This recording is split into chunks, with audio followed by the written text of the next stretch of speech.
Bonjour et bienvenue. Aujourd'hui, on plonge au cœur d'un sujet, un sujet brûlant, c'est le cas de le dire, le gaz naturel. On va décortiquer ensemble les mouvements assez spectaculaires qu'on a vus récemment.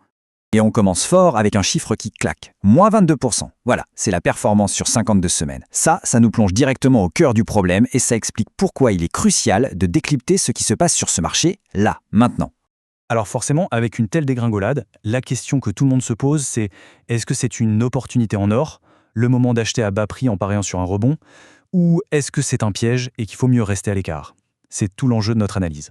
Bon, pour essayer d'y voir plus clair, commençons par le commencement. Les faits, les chiffres bruts. On dit souvent qu'ils ne mentent pas, alors voyons la photo du marché à l'instant T.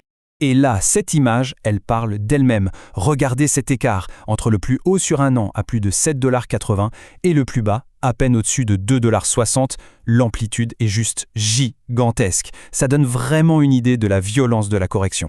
Allons un peu plus dans le détail. On a un prix actuel qui flotte autour de 3,119 $.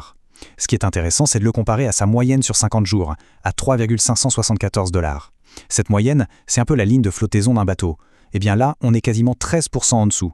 C'est une confirmation assez nette que sur le moyen terme, la tendance est bien baissière. Mais il y a un mais, et il est de taille. Regardez la ligne du volume.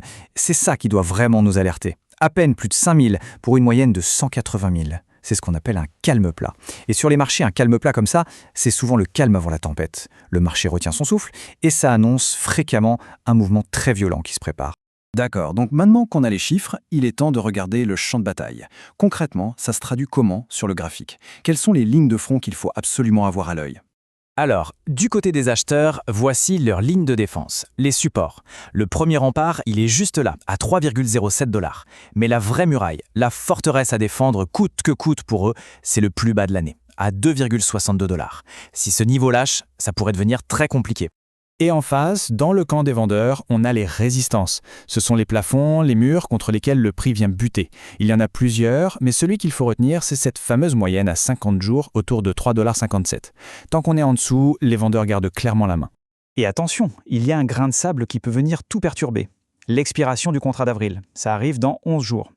Pour faire simple, c'est une date limite où beaucoup de gros acteurs doivent agir, et ça injecte presque toujours une bonne dose de nervosité et de volatilité sur le marché. Donc prudence. Bon, on a les chiffres, on a le champ de bataille, on a même l'alerte sur le calendrier. Alors maintenant, on fait quoi de tout ça? Quels sont les scénarios qui se dessinent? Si on met des probabilités sur la table, voilà ce que ça donne. Un scénario baissier qui tient la corde à 50%. Logique. Mais juste derrière, à 40%, un possible rebond haussier. C'est énorme. Ça veut dire que le marché est sur le fil du rasoir.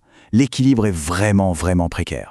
Du coup, ça donne un plan de jeu assez clair. Pour les optimistes, le signal serait de franchir la barre des 3,25 $. Pour les pessimistes, c'est une cassure sous 3,05 $ qui indiquerait une poursuite de la baisse. Et si on reste coincé entre les deux, eh bien là, la meilleure stratégie est souvent de ne rien faire et d'attendre un signal clair. Allez, il est temps de rassembler toutes les pièces du puzzle. Au final, que doit-on retenir de toute cette analyse?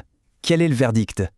Eh bien, le sentiment général est neutre, mais avec une légère inclinaison baissière. Pour le dire simplement, tant qu'on n'arrive pas à reconquérir cette zone clé des 3,50 $, 3,57 $, ce fameux mur dont on parlait, la tendance de fond reste orientée vers le bas. Les vendeurs gardent l'avantage. Voilà, on a posé les chiffres, on a dessiné la carte, on a exploré les chemins possibles. La question du début, l'opportunité ou le piège, elle est toujours là. Mais maintenant, elle est éclairée par les données. La vraie question, c'est de quel côté de la barrière se placer? Acheteur ou vendeur? C'est au marché maintenant de donner sa réponse.